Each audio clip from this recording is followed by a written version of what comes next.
Hello dear viewers and welcome to our English news edition, the top stories.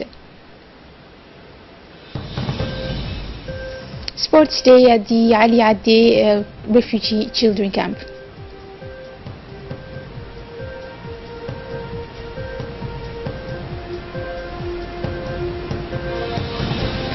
In Burkina Faso, about 30 dead among Burkinabe law enforcement. Thank you for joining us in our newsroom. Before giving you more details about our major stories, we begin this edition with this message of condolence from the President of the Republic, who pays tribute to the memory of the late Jama'uddin. We have learned with sadness the death last night in Turkey of Jama'uddin Jama. The deceased was born in 1938, leaves behind him a widow, 6 children and 8 grandchildren. He will be buried Monday morning at the cemetery of PK12. We implore the Almighty to welcome him into his eternal paradise. On Saturday, the President of the Republic, Ismail Mergele, paid a heartfelt tribute to the memory of the late Jama'uddin, a Djiboutian patriot and notable at the head of a large family with many children, some of whom are senior executives of the Djiboutian administration. In his posthumous tribute, President Gelle described the late Djiboutian patriot as a just, honest and generous patriot. His modesty at the antipode of his social and family success was a clear reflection of his fundamental, friendly, sympathetic and human character, said the Djiboutian head of state. He will also remain for a long time in the collective memory of Djiboutians for its propensity to always work in favor of the general interests and the strengthening of the fraternity under our skies. He continued before remembering how much he often accepted to sponsor without reaping any personal interest process of conciliation and the rapprochement between compatriots from all parts of the nation. Well-known personality, the late Jama'uddin is part of a previous generation of Djiboutians who have been successful in the business world. He breathed his last breath yesterday in the early evening in Turkey. Inna lillahi wa inna ilayhi raji'un. The National Office of Assistance to Refugees (ONARS) yesterday organized a ceremony of recognition certificate presentation to the staff of the office as part of ONARS' 40th anniversary.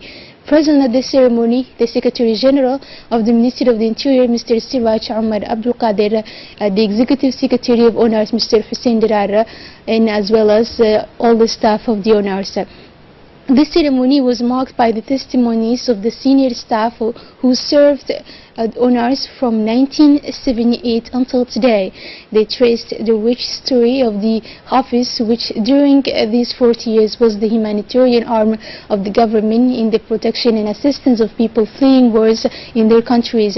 ONARS has managed with diligence and selflessness the human influx of any generation fleeing the wars in neighboring countries, namely Ethiopia with the war of Ugaden of 1978, which was one of the reasons for the creation of ONARS, followed by the war in Somalia in 1992 and the recent war in Yemen in 2015, which caused a massive influx of refugees. Certificates of recognition were awarded to the brave men and women of this institution who worked tirelessly day and night to protect and assist people of all age fleeing a war situation. The village of Ali Adde was home yesterday morning to a sports day dedicated to refugee children. The event saw the participation of representatives of humanitarian NGOs to refugees ONARS, UNHCR, and Deputy Assistant Prefect of the locality of Ali Adde.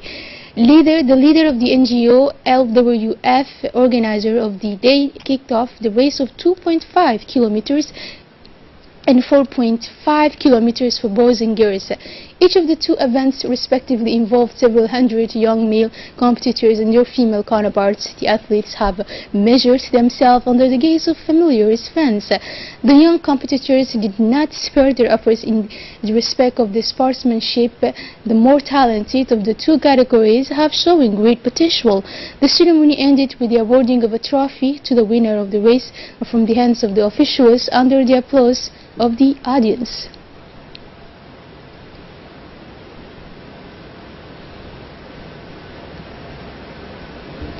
Obituary. We have learned the death of Fatuma Jama Adrar, the deceased born in 1954, died last night at 10 p.m. May the Almighty welcome her to his eternal paradise. Inna lillahi wa inna ilayhi raji'un. And now on the news outside our borders, attacking Burkina Faso, about 30 died among Burkinabe law enforcement. The center of the capital of Burkina Faso was the target of an attack. Armed men opened fire on the staff of the army, but also toward the French embassy. At 11 a.m., shots were heard in the center of Ouagadougou. The capital of Burkina Faso is then invaded by thick black smoke. A commando has just attacked the busiest district of the city. I saw 6 people get out of a car. They started firing. There was an explosion, said one of residents.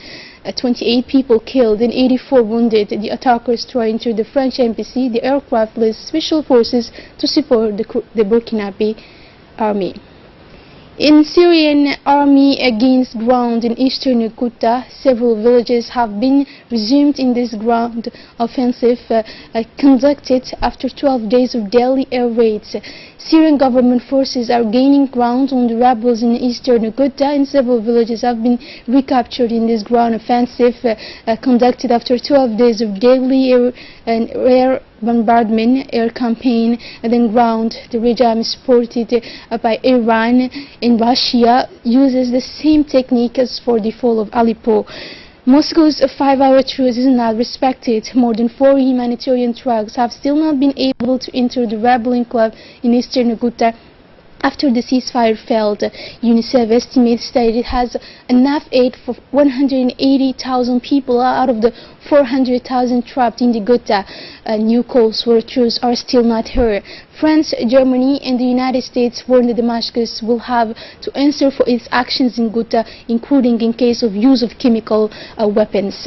U.S. steel taxes to trade war is looming. The major trading partners of the United States have announced the preparation of a retaliation. The U.S. trading partners are preparing the response following the announcement of the U.S. President on Thursday to raise taxes on the import of aluminum and steel. Starting with the European Union, and the President of the Commission, Jean-Claude Juncker, did not hide his opinion on U.S. measures.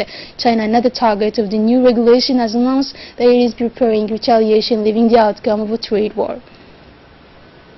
In Catalonia, Carles Puigdemont maintains pressure on Madrid. The regional president, deposed by Madrid and who gave up Thursday to seek the presidency of Catalonia, proposed Jorge Sanchez to replace him. He also appealed to a UN body to have the violation of his rights recognized by the Spanish government. Jorge Sanchez could be the future president of Catalonia. It is in any case of wish of Carles Puigdemont, who gave up this Thursday to seek himself the presidency of this region.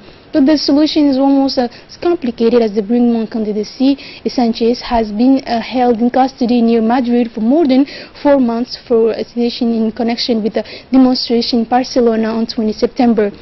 His lawyer also threatened to seize every month a new international jurisdiction if Madrid refused to engage in real negotiations. And that's all for tonight's news. Thank you for joining us on RTD, and have a good weekend.